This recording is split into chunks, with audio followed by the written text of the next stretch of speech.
Hey there, it's E Squared Photography. I'm Erin. And I'm Emily, and we are here today to keep things simple and fun.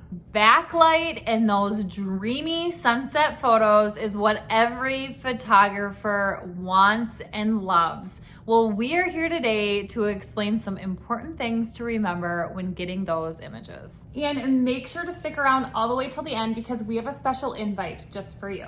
We promise by the end of this video, we will have you mastering this natural backlight that you've been wanting. And for the best photography tips and tricks, make sure to subscribe to our channel and hit the bell for notifications for future videos. And don't forget, because every Monday we are coming out with a new video just for you.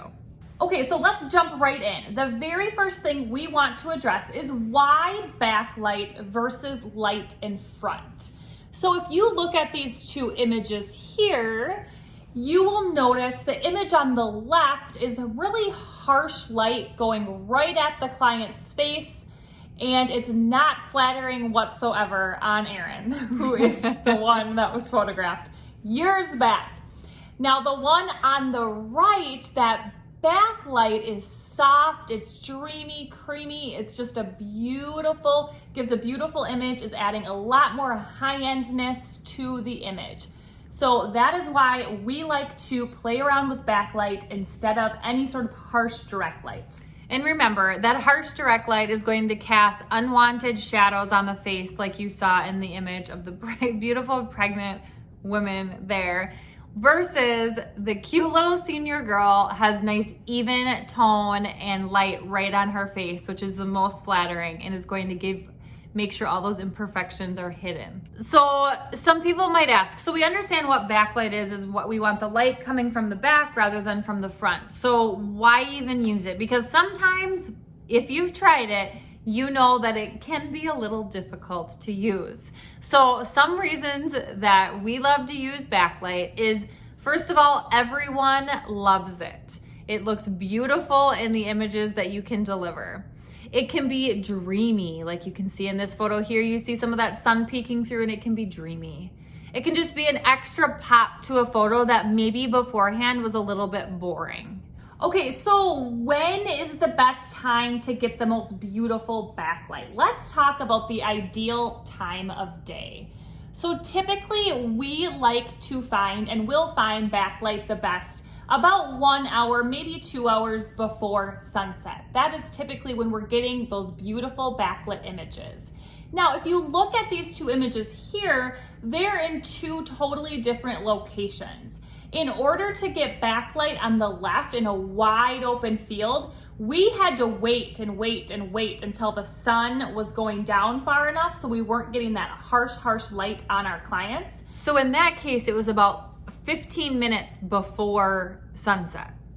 And then on the image on the right, we were, I'm guessing 1 to 1.5 hours before sunset, and we already had that beautiful glow popping through the trees. So one thing I guess we would recommend is make sure you're scouting your location so you know at the time of your session where the sun's going to sit so you can better prepare yourself. Or if you're not in a rush when you're taking the photos, just be patient with the sun because sometimes it tends to go down very quickly and then you miss it. So you really want to be there at the right time. Another really important thing to think about when you're trying to get these backlit images is to shade yourself if you can as the photographer. Now, this can be done with a lens hood.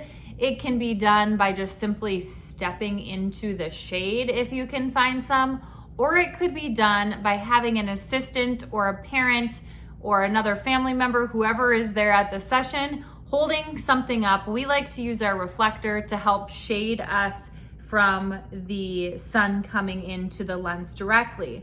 Because if the sun starts to seep into the lens a little bit, you are going to look at the back of your camera and notice a hazy look to your images. So you can kind of see here, the image on the right-hand side is hazy because we did have some sun peeking in, which can give a cool vibe to the photo. And some people really like that. We don't like it all the time necessarily. Versus the image on the left, the sun was actually more behind them and we were able to move far enough away where we weren't getting that hazy look to our final image. So sometimes we still have this to this day where we're trying to find that shade. We might not be able to get ourselves shaded.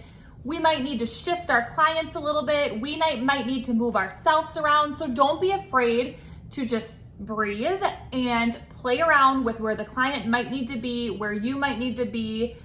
Don't rush through it. Just take your time to get that beautiful backlight. Comment below right now with your biggest aha so far from the video and what you've heard. We cannot tell you enough when it comes to backlighting and trying to master those sunset photos is practice, practice, practice. Make it your goal to get out there as much as possible and shoot whoever, whenever. So not whenever, you want to do it at the right time, obviously, but to practice is really going to help you be more strategic when you are at a session and how you need to adjust things, move, stay in the shade, and all of those sorts of things. So practice, practice, practice. And then the last thing is once you start to master it, have fun, be creative, get that sun peeking through, do whatever you want to do. Just be creative. Once you've started to learn and play with that nice backlight, have some fun with it.